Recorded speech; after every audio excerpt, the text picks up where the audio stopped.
Y más tarde se va a venir el obispo igualmente, de un modo de hecho, antes de que hubiera ninguna resolución de la corona española estableciendo la capital de la provincia en Caracas. Y ese Juan de Pimentel, ese gobernador que se ha venido, que ha abandonado a Coro y se ha venido a Caracas, manda al rey de España, don Felipe II, una descripción de la ciudad, que es la más antigua que tenemos, y un pequeño plano. El pequeño plano aparece un cuadriculado de 25 manzanas, en el centro de la cual está la Plaza Mayor, que es nuestra Plaza Bolívar de hoy, exactamente el mismo sitio. De modo que eran 25 manzanas. Claro, no había casas, sino que ellos cogían y dividían en 25 manzanas el espacio, y en ese espacio cada manzana la dividían en 4 solares, de modo que esos 4 solares se los atribuían cada uno a un vecino, a uno de los conquistadores, con el compromiso de que construyeran. Claro que construían. Construían un rancho, construían una choza de bareque y techo de paja, pero estaban las calles trazadas y estaban las manzanas hechas y estaban los solares distribuidos. Y estaba desde luego asignado el lugar en que iba a estar la iglesia, en que iba a estar la cárcel, en que iba a estar el asiento del cabildo y de la gobernación, que eran igualmente otras chozas porque la catedral, la iglesia fue una choza por mucho tiempo hasta que comenzaron a construir con tapia, ladrillo, una iglesia ya de mayor magnitud. Cuando Juan de Pimentel describe esto al rey de España, describe una miseria muy grande, había una gran pobreza, una gran escasez, una gran ausencia de medios de toda índole, de modo pues que el comienzo es muy pobre, muy difícil. Por lo demás, la situación de Coro no era mucho mejor, ni la del Tocuyo, ni la de Barquisimeto. La colonización de Venezuela se caracterizó por su extrema pobreza, por su falta de recursos inmensa durante casi todo el periodo colonial. En esa representación que hace más tarde el Cabildo, ya a finales del siglo, manda, por cierto, como representante ante la corona española a pedir algunas mercedes para ayudar la miseria en que se encontraban aquellos pobladores allí, manda a un representante que se llama Simón de Bolívar. Es el primer Bolívar que ha venido a Venezuela, es el fundador del apellido en Venezuela y es el primero que sale con una representación a fines del siglo XVI ante la corona española de la nueva villa recién fundada, para que Felipe II le dé algunas mercedes, le reconozca el carácter de ciudad, que se lo reconoce, le dé un escudo que se lo da, que es ese escudo que todavía conocemos los caraqueños y que aparece en los actos oficiales, y le da el tratamiento, el título que le daba el rey como una distinción de muy noble y muy leal ciudad, cuando en realidad era una aglomeración de ranchos lo que había. De modo que el crecimiento de Caracas va a ser de una lentitud extrema. Es pobre el valle, no tenía sino posibilidades de agricultura, la pequeña ciudad estaba encogida en la parte más oriental del valle, cerca del Abra que conducía a La Guaira, en esa parte allí recogida, protegida por las quebradas y los desniveles del ataque de los indios, se establecen las 25 manzanas primitivas. Y luego pues todo el resto del valle se convierte en terreno de cultivo, pero un terreno de cultivos muy pobres y de muy poco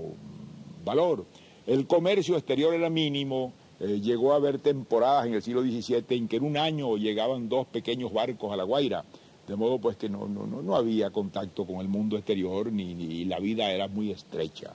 Y eso se va a mantener en esa lentitud de crecimiento, en esa pobreza prácticamente hasta el siglo XVIII. Cuando Caracas empieza a cambiar y a mejorar y a convertirse en una ciudad en el siglo XVIII. Y eso gracias a la prosperidad que va a ocurrir en el país, en la provincia de Venezuela, va a ocurrir por el desarrollo de ciertos cultivos muy prósperos, sobre todo por el cacao, por el tabaco, por el añil, por la exportación de mulas y de cueros de res. Todo esto va a traer una cierta prosperidad, va a permitir una vida más desahogada y va a permitir que la ciudad crezca y se embellezca. De modo que a fines del siglo XVIII, Caracas ya tenía cerca de 30 y tantos mil habitantes, tenía ya edificios de ladrillo y de mampostería, tenía algunas bellas casas, tenía algunos parques y daba una impresión de ciudad muy grata porque tenía un clima admirable, era una ciudad fresca y aireada, estaba en un valle muy hermoso, tenía ese gran fenómeno natural de belleza que es el Ávila. De modo que los visitantes que venían tenían una impresión muy grata de la ciudad como una ciudad culta, refinada, abierta, que además los caraqueños por el hecho mismo de estar casi en la orilla del mar, tenían un contacto muy abierto con el mundo exterior y particularmente con las Antillas extranjeras, con las Antillas holandesas y las Antillas inglesas que estaban frente a la costa venezolana, lo que les permitía recibir información y estar al tanto de lo que pasaba en el mundo mucho más que los naturales de otras ciudades de la América hispana que estaban mucho más aislados y con mucho menos contacto con el resto del mundo o con el mundo no español. Esa imagen la tenemos a través de visitantes como el conde de Segur, que vino a fines del siglo XVIII, como el barón de Humboldt, que vino precisamente el año de 1800 a Caracas, y como de Pons, que dejó un libro famoso describiendo lo que era la ciudad de Caracas a comienzos del siglo XIX. Esa imagen es de una ciudad pequeña, grata de vivir, donde había gente culta, donde se llevaba una vida social bastante refinada, donde se hacían reuniones continuamente en las mejores casas de la ciudad, donde se discutía de temas elevados, donde se tocaba música, de modo pues que estos viajeros se llevan una impresión muy grata de una ciudad culta, de una sociedad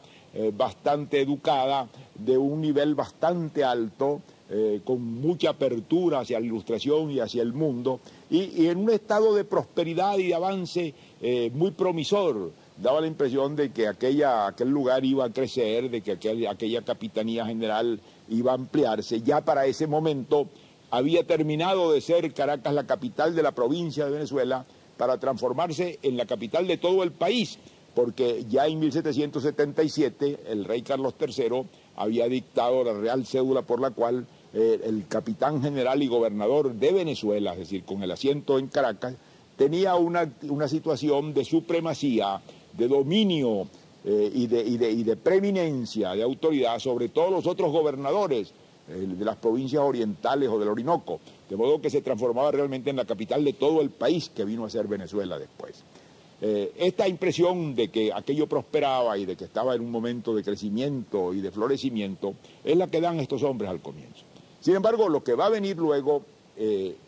era lo que no pensaban ellos que podía ocurrir. Va a ocurrir la independencia,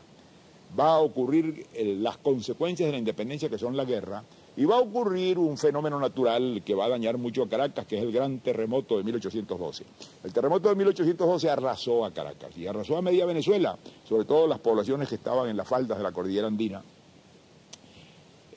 Cayeron los templos, cayeron las pocas casas distinguidas que había, de modo que hubo una ruina general. Y esa ruina no pudo repararse porque inmediatamente comenzó la guerra de independencia, que fue muy larga y muy destructiva y de la que Caracas sufrió mucho, porque Caracas fue tomada y retomada infinitas veces en sucesión de atropellos por realistas y por patriotas. Y esto se traducía en prisiones, en persecuciones, en confiscaciones de un lado contra el otro, al ritmo en que vencían unos o vencían los otros. De modo que el daño de la ciudad fue inmenso y las ruinas del terremoto del año 12 se mantuvieron intactas sin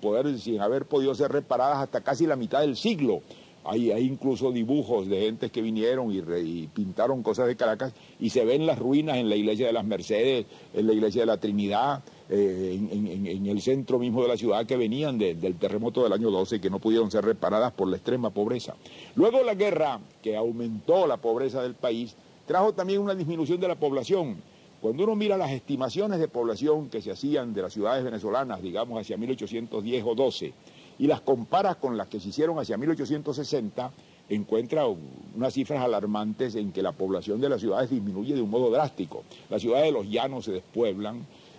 muchas otras ciudades que habían llegado a tener cierta importancia en la época colonial bajan a la mitad de la población que habían tenido, y Caracas es una de ellas. Caracas pierde población, Caracas se empobrece, Caracas se aísla, es una ciudad mucho más pobre y atrasada de lo que había sido el año de 1808, 9 o 10.